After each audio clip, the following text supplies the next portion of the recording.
Sziasztok! The Hungarian Heritage Podcast is back for Season 3, and we are Hungarian Heritage Stronger Than Ever. For those of you who have been here a while, welcome back, and thanks so much for sticking around. And for those of you who are new to the podcast, welcome! I'm so happy that you're joining us. My name is Christine, and I'm the host here at the Hungarian Heritage Podcast. During Season 3, I will continue to bring you guests and topics that celebrate Hungarian culture, people, and food. And of course, we will feature all of the cool things that Hungarians are doing around the world. Together, we will discover new things and review things that you may already know. And most of all, we will have a lot of fun along the way. One episode at a time, we will build those bridges between Hungarians who live in Hungary to those who live in other parts of the world. Not to mention the bridges we will build between the generations.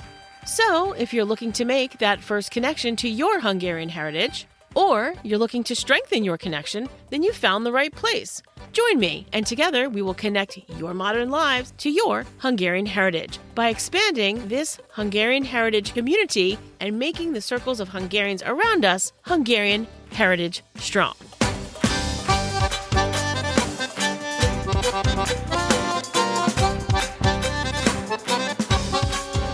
Welcome to this episode of the Hungarian Heritage Podcast.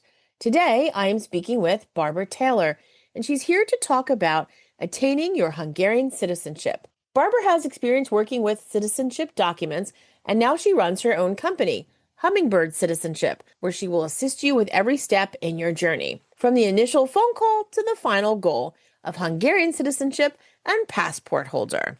In this episode, Barbara will share stories of people she has worked with, and we will discuss how meaningful that process can be for each person. She will even share her citizenship story, as well as the stories of her family members that had to reapply for citizenship after the border changes in the early 20th century.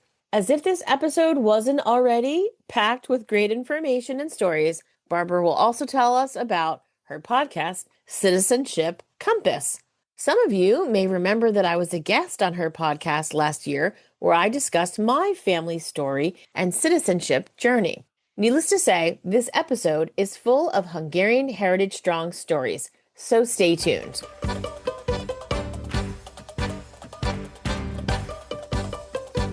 Please join me in welcoming Barbara Taylor, and she is here today representing two things. She is representing Hummingbird Citizenship, her citizenship business for those who are looking to acquire Hungarian citizenship.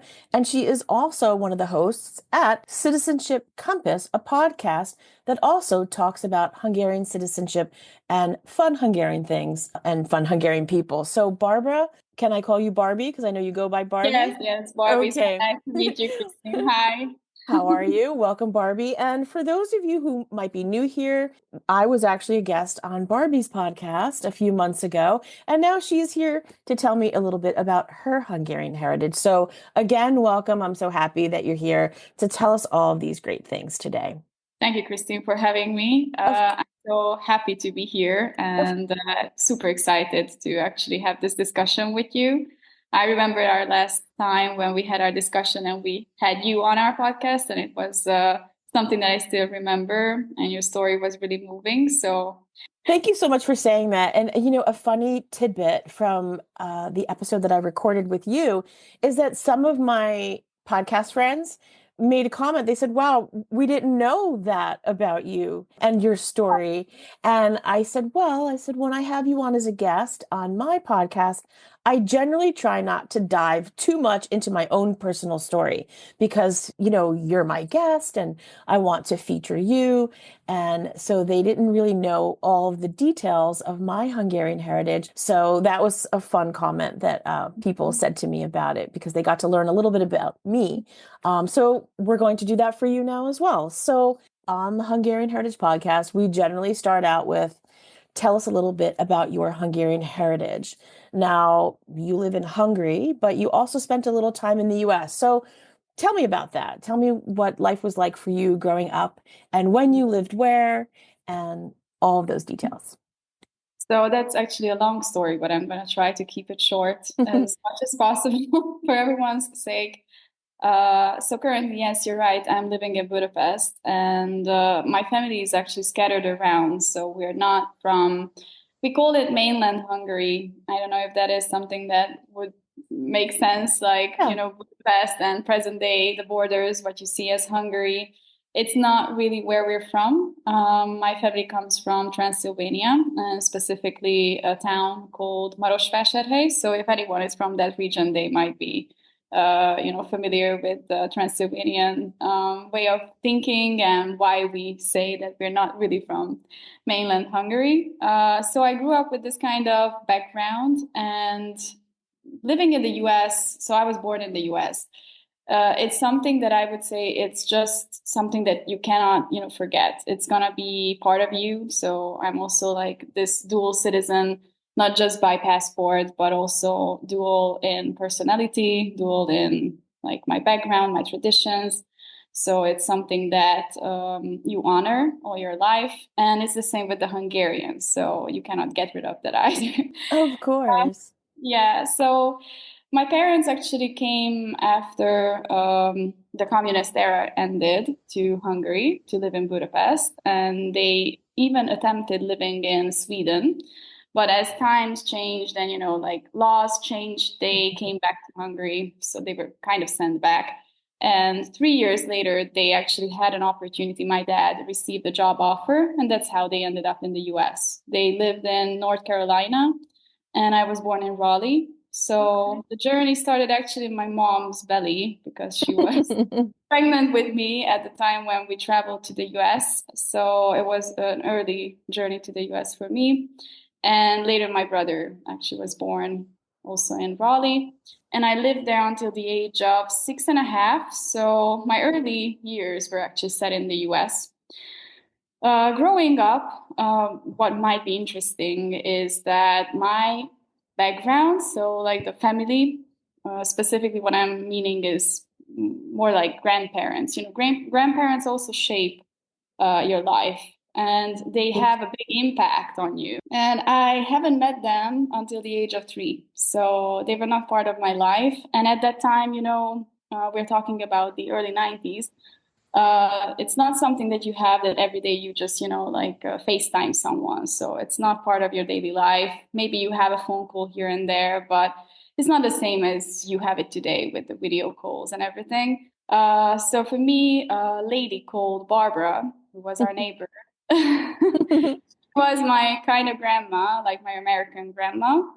And yeah, that's how I actually even got my name. So Aw, that's long sweet. story short, yeah, the American background actually is really important to me. And the Hungarian was also there. So with the language, I can imagine that that would be a question to many people. So, like, Right. how did my parents actually speak? So, in the house, obviously, they always spoke Hungarian. So, that was the main language. Hmm. But all the friends, everyone who was actually close to us at the time, they were Americans or living in America. So the main language was English. So Right.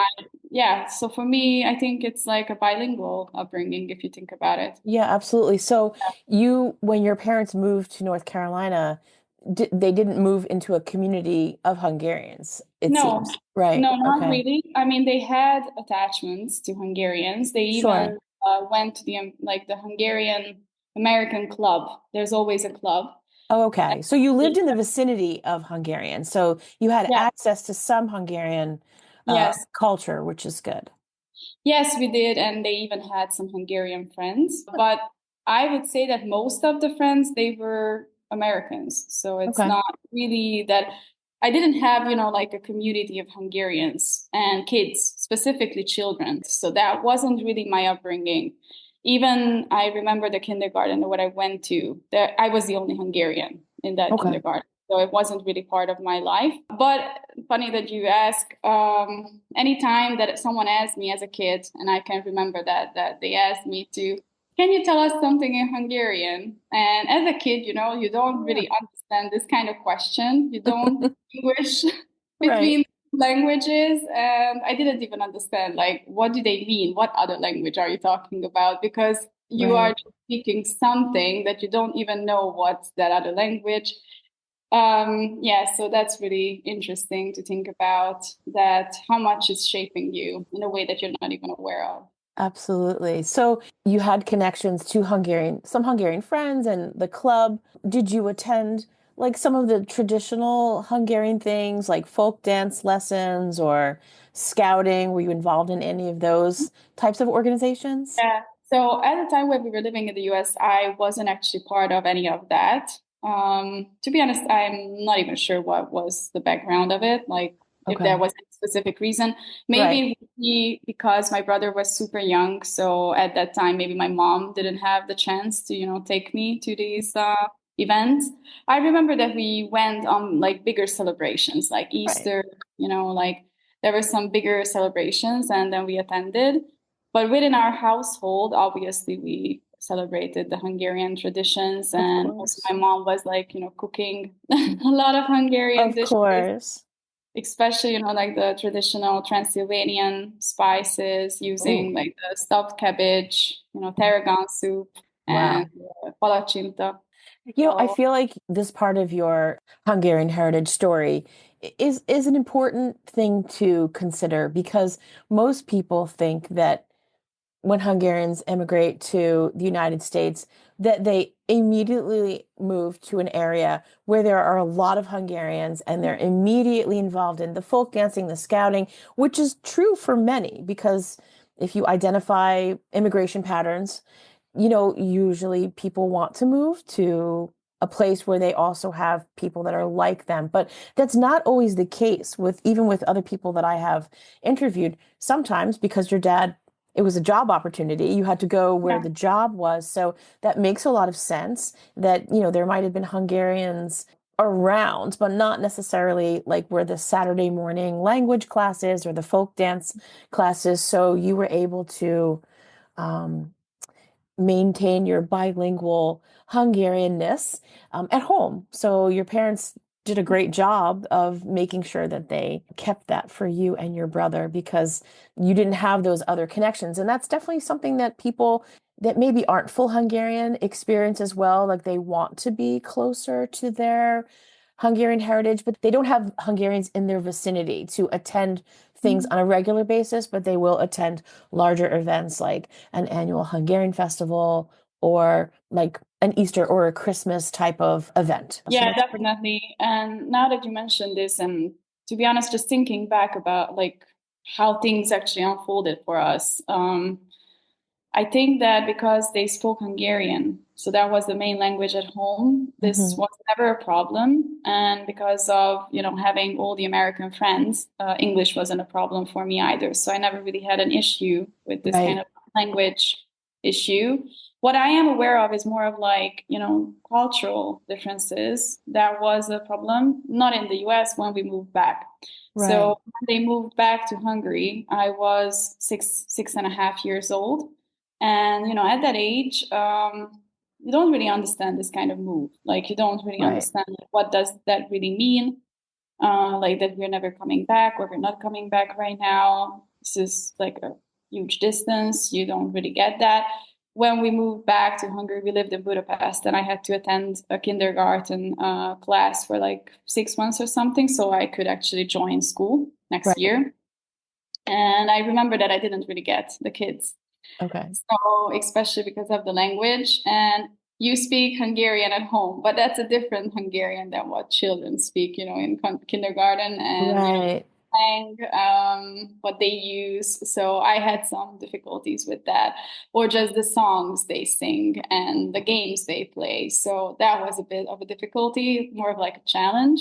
But yeah, then within a year or two, you don't even see any difference. As a kid, you're Of course. really adjusting to the situation. You definitely blend a lot quicker as a kid. So even if there's some challenges and some roadblocks with language or like you said, the games, like I'm sure you picked up those games and the songs much quicker than like somebody that was older, that maybe if they were like 14, moving back to Hungary and having to adjust because Yeah. patterns have already been established and friendships have been established and it's harder to break through for a kid potentially. Yes. So what I would say is more of like the cultural side. So that was something that I can tell you that was more of a challenge. And now that you mentioned actually the folk dancing, so in school, Yeah, actually here in Hungary, we attended folk dance classes and like learned the Hungarian, like folk songs that they sing. So it sure. like the népdalok. So yeah, we were familiarized more when we came back. I'm not sure if we would have stayed in the US. Depends, I guess, where you live. If you Right, live in town or in an area, as you mentioned as well, that you have access to some kind of Hungarian club, then I'm guessing that my mom would want me to, especially my mom was like trying to keep this as much as possible. So we know like our heritage. So of I guess that course. she would try to figure out a way, but we were so young. So I think that's why it wasn't that, like big of a priority at the time. Maybe in Right. school. Yeah, I agree. I think if you would have stayed Yeah. in North Carolina, it would have been a little bit more challenging to maintain the heritage because, just through child development and preteen, you want to do more of like what your American friends are doing.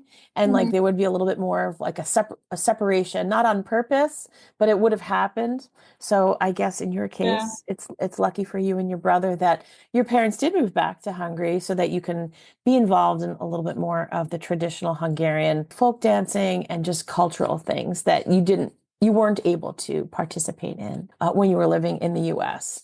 So that's pretty interesting. Like I said before, so many people, it's really the location of where they are because of jobs and because of family. And it happens even with families that, for example, that say do start out in a Hungarian community.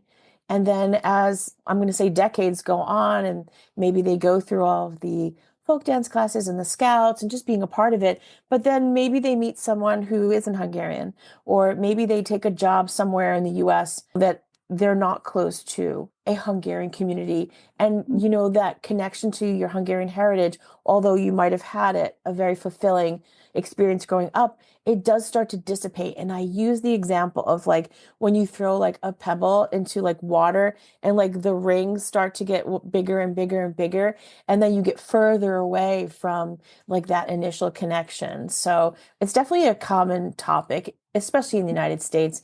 I know you lived here when you were younger. Did you ever move back to the US at all? So I didn't move back, but obviously I traveled since then. My brother Sure. lives in the US right now, and we also have other family members who live in the US. And the stories that you mentioned, they definitely have insight on that because they also have children Mm-hmm. from different age groups, different states. So some of them live in Sure. Florida, which is like heavily Yeah, absolutely. It's Hungarian. definitely a large area. A large group of Hungarians live in Florida. Especially, Sarasota is like one of Hmm. the main points for a lot of Hungarians. And I know that they have a lot of like club activity, even for Yeah, children. So in that case, if you live there, probably you don't have this kind of problem if you live exactly. in an area like that. But other family members, for example, they lived in Colorado. So in that case, it was big of a challenge because in that area, it's not that common to find other Hungarians. So, Right. Or to um, even have a club or a group of scouts. So, let alone yeah. find like just some companionship. So, Yes, yeah, yes. it's interesting. Yeah, so in those cases, what I see is that the family has to make sure that the children have to have some kind of opportunity to either travel Hmm. back to Hungary, or if they won't have that kind of opportunity, then to have someone in the family they can speak to in Hungarian language. Maybe the Right. grandparent would be a great option. Another kid would be the best, but that's a bit of a challenge, I would say. Yeah. Find someone who's similar age, similar interest, and also speaks Hungarian. But yeah, Yeah. it is an issue. Throughout all of my episodes, when I listen to everyone's Hungarian heritage like experience. There's a lot of similarities in everyone's stories, right? They come to the US, whatever time, political, economic opportunity, like your parents.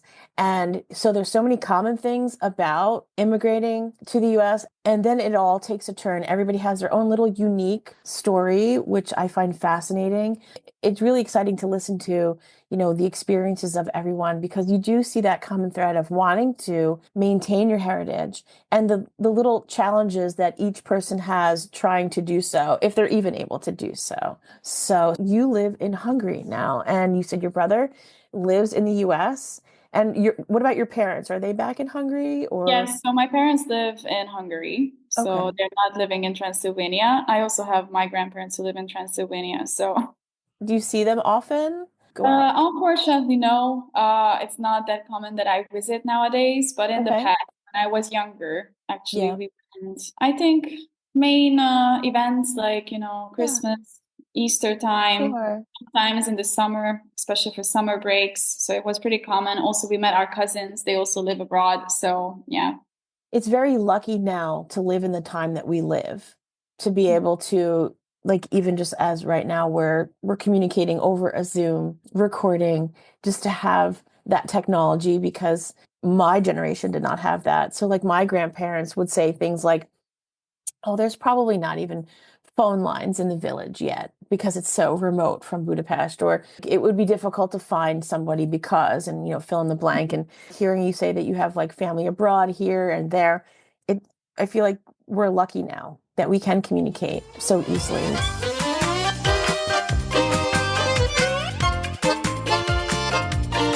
Let's talk about your Hummingbird Citizenship company that you started. Hungarian citizenship is something that I also had to gain. So I Okay. wasn't born as a Hungarian citizen, just to be clear. My parents have had to like verify my Hungarian citizenship. It's Right. a whole process. So I'm also one of the cases, if we can say so.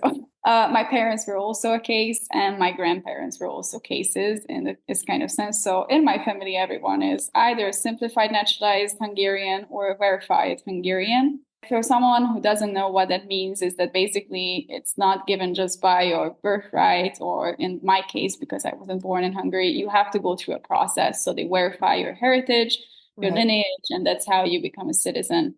So language was not really an issue for me, even for my parents. They spoke Hungarian. So in our case, it's not an issue. For the grandparents, the same. But I know that for many people, that is a challenge and Right. can be something that could, like hold them back from going through the whole process for Hungarian citizenship. So the whole idea with Hummingbird and basically helping out people came from my background. So I was working with a company, and we were assisting people with Hungarian citizenship, immigration processes, building a business, especially in Hungary at the time. Mhm. And I was going through a lot of cases like throughout the years, meeting a lot of people, as same as you mentioned, throughout Zoom. And I met so many amazing, like now later they became most of them like clients, but so many amazing stories. So that was really, really fascinating for me, because you see, like as you mentioned, so many people from different continents. So you Yeah. could meet people from, for example, US. Then you met people from Canada. You met people from the UK. I met people from New Zealand, Australia. So all over the place, it was like really amazing that how many, Hungarians are everywhere. yeah, like how They're many everywhere. Hungarians are out there. And sometimes there were babies, young kids, with the Right. parents who wanted the children to have the Hungarian citizenship. Other times I had some clients who were like in their like late 80s. So you never know who you Right. have clients. And what I figured out is that everyone's story is so unique. And what everyone wants to actually share is that they want someone who's genuinely interested and just wants to listen to them, and gives them the chance that for like 50 minutes to an hour, they can just tell you how they feel, why they want this, what's their, like grandma's favorite soup that they grew up eating Yeah. at the time, why they left the country, or why did the great grandparents like leave the country at the time. Sometimes I heard, like war stories. So Sure. everything, like Yeah. sad stories, happy stories, any kind of story that you can even think of. And I think for me, what was really beneficial is because I met so many people who had this kind of duality, and always the longing for the other half. Yeah. It's something that, so heartwarming, isn't it? Like to know that there's so yeah, many people around the world that just want to connect to their heritage and gain citizenship. I know Hungary is smaller than it started out. However, it isn't like the biggest country, right? But we have the biggest pride, I feel like. So many people have such pride in their Hungarian heritage, the yeah, the that's square true. footage. That's so true. And like throughout this whole like process, I think I was also gaining from them. Yeah, Not just like interesting stories and like story time for Barbie. It was also like a way for me to connect with this way of feeling, like the belonging. And because I think the people that I spoke with, and I hope that everyone felt this way, or most of them, that I could give this kind of feeling, that I gave them this spot where they could actually share their experience. And by connecting with them, it was something that was more than just, doing my job or just like, selling a right, package. At one point, I felt like this is just something that doesn't resonate with me anymore. And you could say, like, okay, then why are we doing it as a business? Obviously you have to make it a business, otherwise it's just not legit. People won't believe you, they feel right. like you're scamming them or you're not really helping. So you have to have some kind of business, a core to it, to make it a legal thing. But my main goal or my why with this is more of like sharing the information, sharing this kind of feeling with people. Like the motivation behind it is just helping them, holding their hand, guiding them through the process. But I always tell everyone that, look, this is something that you could do by yourself. If you know Hungarians are really, really famous for being scrappy. Grew up in a Hungarian household, then usually they are not going to invite, like the first time they see that there's an issue in the kitchen, let's say, they're not going to invite the plumber or, someone to fix it. We're going They'll to try. fix it. Yeah, we're going to fix it ourselves. They will try to fix it themselves. So we Yeah, grew up with this kind of mindset as well. And absolutely. That's a because positive thing though, like to have that ingenuity to, think that you can do it yourself because I feel like that's how you learn. So I feel like it really, yeah, it's so true. Very true of Hungarians. exactly. So I always say that, look, if this is something you feel like you could do yourself, go ahead and try. But if you feel like you need someone or you want some guidance, then that's also okay. Like there's Right. a reason why you hire a service, and there's no problem with that. So that's also fine. So this is the core, like why the whole business started. And I think one more thing that would actually make a difference in our case, other than just, okay, like going through the process ourselves. This is just something that came to me like not long ago, that my grandparents, they're from Transylvania and they lost their citizenship. Great Right. grandparents also lost it. Grandparents also lost it. And I remember like my grandma and my grandfather as well when they received their Hungarian passport. And I was there when they actually took the Hungarian national oath. And Aw. my grandpa cried, Aw. like he was crying because I didn't understand. I was a kid at the time. Like, why is this so big of a deal? Like, they just give you a Yeah. paper. Like, what's about this?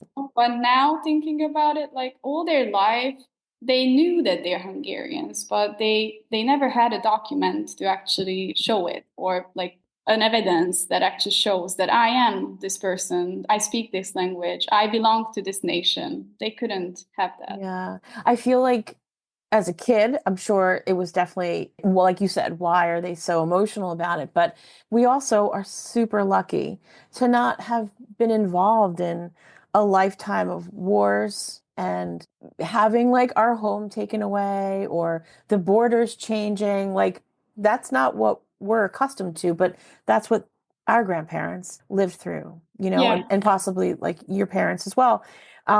So like we've never lived through that. I lived in the US, so I didn't experience that, but your family did. I mean, I can't imagine not being like a US citizen that, Mm. like my border changing, like, oh, forget it. Like New Jersey's no longer part of the United States. Like that's probably an extremely emotional thing Yeah. to encounter like your whole life thinking that you were part of a country and now you're not, and then you're being told you're stripped of your citizenship. So that was probably an extremely exciting day for them. And the fact that they even had to acquire citizenship after being a citizen, like originally, there's definitely a lot of different levels of people wanting citizenship from people that maybe no longer live in Hungary, but originally had citizenship, like your grandparents. But then Yeah. there's people around the world, which you mentioned, that depending on when their ancestors moved abroad, that's a big factor as far as the ease of acquiring citizenship. Because if you, like, I have Hungarian citizenship because my Yeah. dad was born in Hungary, that it was easier for me to acquire. And when I say easier, I don't want anybody listening to this episode to think that it's easy to acquire citizenship. It's a lot of paperwork that has to be translated into Hungarian, which is why, Barbie is here with Hummingbird citizenship to assist with that process. But it's even more difficult for people that maybe came early in the 1900s, like if their grandparents came before the borders changed, and I don't want to say the wrong dates, but in the early 1900s, Yeah. Yes. there's like Yes. extra steps because now you have to learn the language and take a cultural test. So can you tell us a little bit about that process, or maybe like Mhm. the difference in some of the process and Yeah, of course. So yeah. I would say that, most likely what I see, like, especially in the US now, obviously, because the main audience is probably from the US, I'm just imagining. Yeah, Uh, Most likely, like 80% of people would be eligible for simplified naturalization. Of course, there are some situations where verification, can sure. come to place. But simplified naturalization means that's why they have it. Actually, that's the reason why they actually have it. Because we had, the Trianon Treaty, we lost main parts of the country. So it makes sense that the government wanted to give some kind of option for people out of the borders, Hungarians, to be able to regain their citizenship. So the same law actually applies, because it doesn't mean that out of the borders, it necessarily has to mean, Serbia, Right, present day Serbia, present day Slovakia. So out of the borders could mean Australia, it could mean New Zealand, sure. so anyone who left. And because Hungarians are like spread across the world, as you mentioned, and it's not just because of 1956, it's not only because of the world wars. Even before that, we had so many leave the country because of certain situations. It's all history. Like, I think we Absolutely. can say at one point that the 1 million Hungarians leaving the country in the early 1900s. Yeah, Uh, for a lot for so job opportunities as well. exactly. Yeah, Yeah. Yeah. Yeah. absolutely.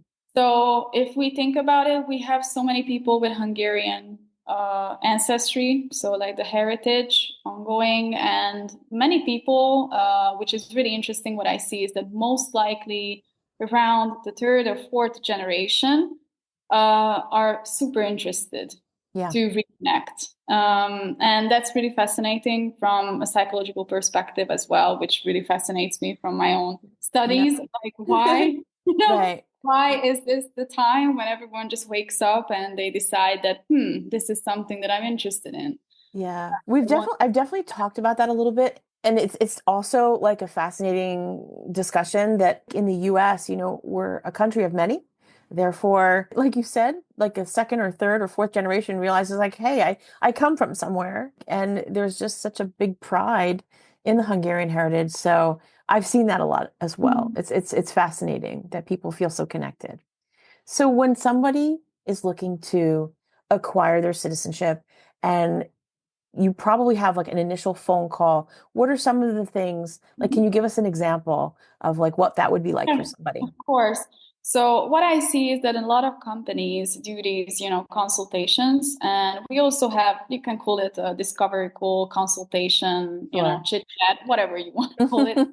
All the same. Right. Yeah. But obviously, it's required. So it's needed because you want someone to check your documents. You want someone to guide you through the process, to tell you what's next, if you're Hmm. even eligible, if this is a legit thing that you can actually go through. Because to be honest, it's a long process. You know how Yeah, things are. Like, there's a lot absolutely. of paperwork. You want to know that you are applying for the right process type, that you have it right, that your documents are going to be like sufficient for this. If you have to learn the language, or if this is something that you're just wasting your time on, so it makes sense. Yeah. So what we do is that anyone who's interested and you just want to figure it out, you don't know yet what you want to do, you can write us an email, send us your information. You can set up a call even prior to the call if you don't want to do a call, because that's also fine if you feel like Sure. is too much, it's something that you don't know yet if this is really interesting for you, then I can tell you if it's worth, checking. A few questions, I can figure that out, so that is fine. The call is actually free of charge. So if this is stopping you from, applying for citizenship, this shouldn't stop Right. you. I think this information is, out there for free, to be honest. The main question for many people, what I see is that, there's no such thing as one case fits for all. That's the thing. Yeah. Because it seems like it's all the same, but at the same time, it's not the same. Exactly. So you have to double check, because there could be, a missing document. Maybe there's a name change issue. Maybe you're missing a specific document that would make a difference. You're not sure that because of a certain, year where they left, or when they came back and they moved back and they moved around, if you would be eligible for a different process. And that's the kind of information that you won't find online. Right. So, yeah. I feel like documents and like the documentation that you possess or don't possess is very key in you helping your customers. Because, for example, I had 99% of the documents required. So for me, I needed like one thing, but I was able to get it here in the US. And then I was able to, with the help of a friend, fill out all of the paperwork.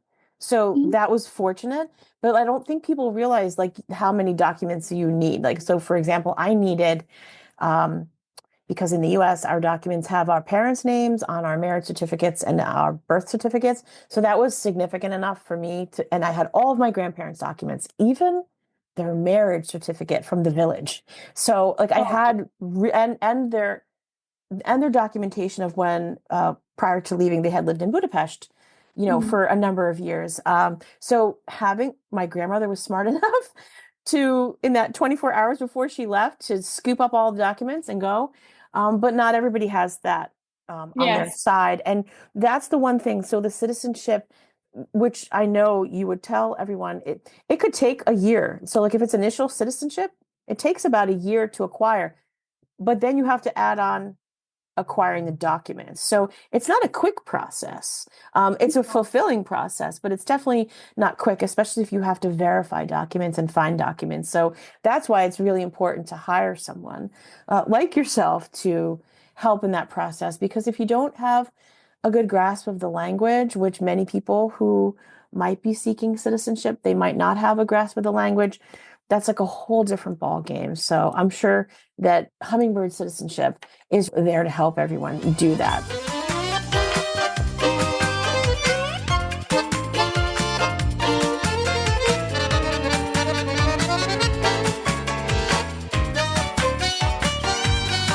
Can you tell us a quick story of like one person that you helped gain their citizenship? Because I'm sure that would be a great motivation for people. So there's so many, and it's difficult to actually pick one, but I was prepared for this question. I had to narrow it down, and like from the many applications and people that I met, there's one that actually stuck with me throughout the years. I was early on working with citizenship applications and fairly new to the whole process itself. And there was an older elderly guy who traveled to Hungary and even came to visit me. And, like we were just checking some documents, and it was all set, to apply at one of the, at the time, kormányablak. So like these government offices here in Budapest. And he started like, crying. And at that time, I didn't really understand, like, why is he crying? Like, what's wrong? Like, why is he so emotional? Like, okay, like he's applying for citizenship. Like, for me, it didn't really make that much of a sense. Right. But then he told me a story because, like we started talking, we were sitting there for some time, and he told me the whole story once again that, like I left the country when I was 16, 17, and it was in 1956 where during the revolution, I just left with not even a backpack, like I left with like the that I had, basically nothing. And I ended up going to New Zealand as a young guy, and I started working as a mechanic. and I met my wife and I lived my life there. And I'm like, okay, like this is your first time coming back to Hungary, or why is he, like so Right. emotional? And it's like, yeah, this is the first time I ever came back. Then it hit me, like, wow, okay, Yeah. there's a long time, and it just something that maybe you cannot comprehend, maybe because I was so young at the time as well, that he even said that, yeah, he never met his parents after he left. Yeah, And like that that that kind of just feeling, just yeah. thinking about it, that if someone would tell me that, okay, you move, like let's say from tomorrow I move to the US, and then, okay, you never meet your parents again. So, yeah. That's hard, right? I know. And I feel like that's the case with some people that emigrated in 1956 because my grandparents and dad never went back. They're all deceased now, but I remember, and I probably mentioned this as well, that, in 89, when all that was occurring, I think I might have been like 18 or 19. And I remember saying to my grandmother, I'm like, oh, we could go back now. Mm. And she goes, I can never go back. And I'm like, why? So I knew a lot about a lot of things, the whole, I knew a lot. And she said, my name was on a list. Just because it's technically over, there's still people that have feelings about people that left. And she was too scared to go back. So Yeah. that's just one story. So, like the person that you're speaking of, like it wasn't so easy to go back right away for a lot of people. So they may or may not have made it like earlier. So when this gentleman came to you and was crying, you could see how it's such a moving event. Yes. To fun, Yes. especially because he was older when he came. He was 16. He never saw his parents. Like that's a big deal to never see Yeah. your family again. So And just coming back at that age, even just like thinking about like traveling to New Zealand is pretty far it is, to yeah. do. And he was like in his, as I said, like mid 80s, Wow. like older, Yeah. we were talking about. And yeah, that this is his first time since he ever left. That's just shocking. And, like Yeah. we had a moment there. So Yeah, easy yeah, to, I feel that moment. And again, I don't know why he left. Everybody has their own little story. So that's such a warm, heartwarming story about this older gentleman. What about somebody that's a little younger that's looking for their citizenship? Do you have another story that you could share with us? So recently, actually, I met one of our podcast clients, and we met here in Budapest, which is really cool. When you actually get to meet the people you've been speaking with, for some time online, and I actually had the chance to see some old letters. And by old letters, what I mean is like, like letters that are older, like 100-year-old Oh, letters or close to wow. 100-year-old letters. Yeah, These are originals, and like reading them and just seeing that how many people had this kind of like longing for other family members, and like lives like torn apart by war, like immigration. So it's so shocking. And now that he's like back to the country and going back to the old village, trying to find the other set of the letters, so basically the other half of the story. And we were like, just like with a Netflix series, trying to put it together, like, oh, what do you think, what happened with him, like what right, could be, like what was the next step, and what would be the answer to this letter, because we only had the half of the set of the letters. right. So it was so cool. It's And like clues to a mystery that you're trying to exactly, solve. and it I gives you love the that. feels. So I Yeah. think that's so cool as well. Like when you actually see that these people that you actually apply throughout, like when you're talking about an application process, usually we forget that these are not only documents, these are people with Yes. lives, ancestors actually. Yeah, And the reason why we're here today is because they existed. So of that's course. a connection. And back to my favorite topic, like with psychology nowadays, they even say that back to 7 generations, we still keep like the genetical code of people, like the Yes. things that they've gone through, like the trauma. And I think it's not just in the terms of trauma, but also the positives. Yeah. So that's so interesting. Like if you think about that just for a second, like when Yeah. you open up these documents, that these people actually are my ancestors, and they all had a set of lives, goals, dreams, fears. daily habits that they did, Exactly. all of that. Like Yeah. it's not just a letter, it's somebody that also had a life, that was living a daily life and experiences and hopes, dreams, disappointments. I think about that a lot too. Like even like when I randomly see people, I'm like, that person has like a whole life. They've got like family, and it's just amazing how many like people are on the earth, and they all have their own like little histories, and their own like little Yeah. daily habits. But I did hear on social media about that psychology of, you keep, was it 7 generations of, I don't know what you It's would called professionally call it. the genetical epidemic or something. Like maybe I'm take like Right. the Yeah. wrong term for that, but epigenetics. Sorry, Okay. epigenetics. Yeah. That stuff fascinates me. So I love hearing about all that. I feel like Yeah. we could have a whole episode on just that. Everyone who got their citizenship can chip in with a story probably at Absolutely. some. Absolutely. We should definitely consider that for the future.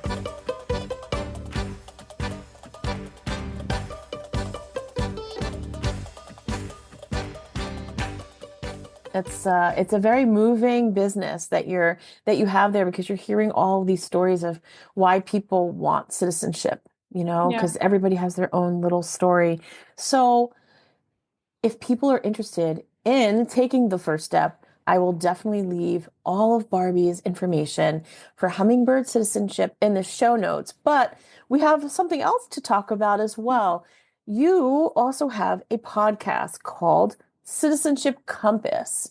So, which I was fortunate enough to be a guest a few months ago, and now I'm happy to have Barbie here to tell us about her podcast. So, tell us a little bit about what your Citizenship Compass podcast is all about and the types of people you have on as guests, because I think it definitely leans a little bit regarding citizenship. So tell us about that.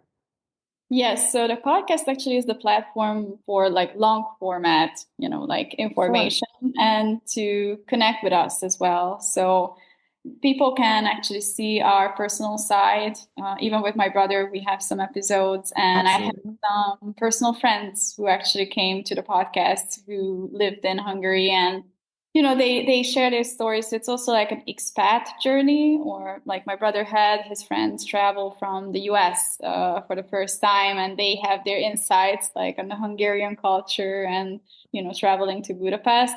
I know that for many people, actually, the first step before they even think of Hungarian citizenship could be that they just travel to the country, they like it so much, and then they figure out that, oh, actually, I have someone in the family who was a Hungarian. So why not actually look into this? So I've seen many cases that started with just a trip, to Yeah, having absolutely. I a feel like class. it's the inspiration for Yeah. many people seeking it. And I feel like your episodes really give a nice overview of people's experiences, of people attaining citizenship, and the things that they need to do to attain citizenship. You even have an expert that you've interviewed that helps with learning the language. So Yeah. there's a lot of really good tips and tricks. Their episodes are great, and it really gives a lot of personal experiences. So I know right now your podcast is on hiatus because you are working on your next set of episodes. So be on the lookout for that, because those episodes are pretty exciting. With the podcast, actually, if someone feels like they have a call that they would like to share their story for any reason, just to leave a footprint out there for others, or they feel like they have the need and they never had the outlet to share the story. So this is the place where you can just, like reach out. I don't know if it works the same way with your podcast, but actually it's a free call. So if someone feels like this is a place where they would feel heard, and they never had a chance to actually talk about citizenship, but they would be happy to, then I'm happy to have them. So it goes both ways. It's not just me who can reach out to people. So Right. that's what's really cool about it, that it's a place which is not set in stone. So it's evolving with us. And we want to have as much information out there as possible for free for people.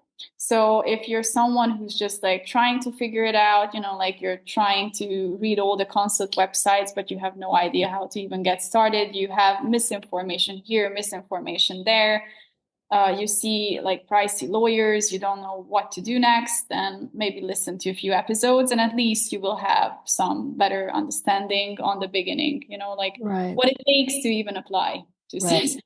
Well, that was well said, because I believe sometimes people are hesitant to take the first step because they're nervous, because they think it's going to be difficult.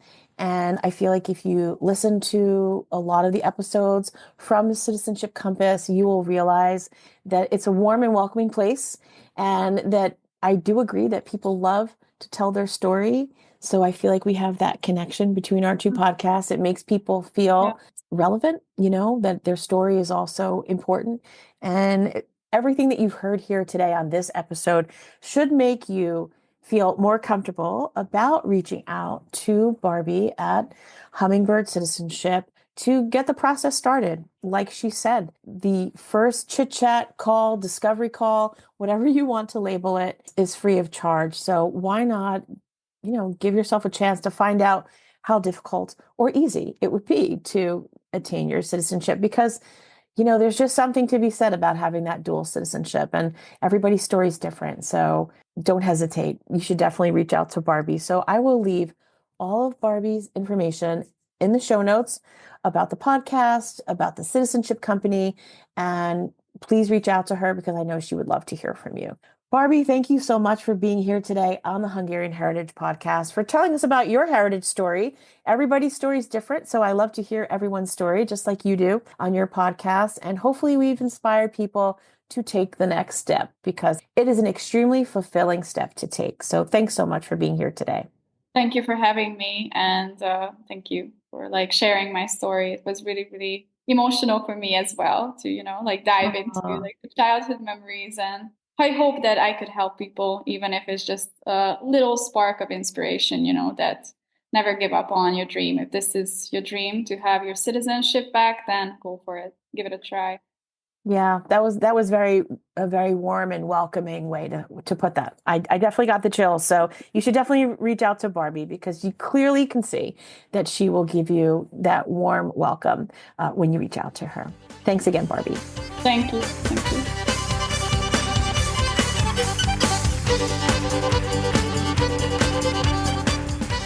Thanks for joining me on this episode of the Hungarian Heritage Podcast with Barbara Taylor from Hummingbird Citizenship and the Citizenship Compass Podcast. If you are interested in contacting Barbara to get your citizenship process started, you will find all of that information in the show notes. If you have feedback or questions about this episode, or you would like to contact me at the podcast, you will also find that information in the show notes as well. If you've enjoyed this episode and you're interested in learning more about this Hungarian heritage community, please don't hesitate to reach out. I would love to hear from you. Our theme music is Hungarian Dance by Pony Music, used with special license from Envato Market. Don't forget to subscribe, rate, and review wherever you listen to your podcasts. Thanks again for listening, and until next time, make sure you stay Hungarian Heritage Strong. Sziasztok!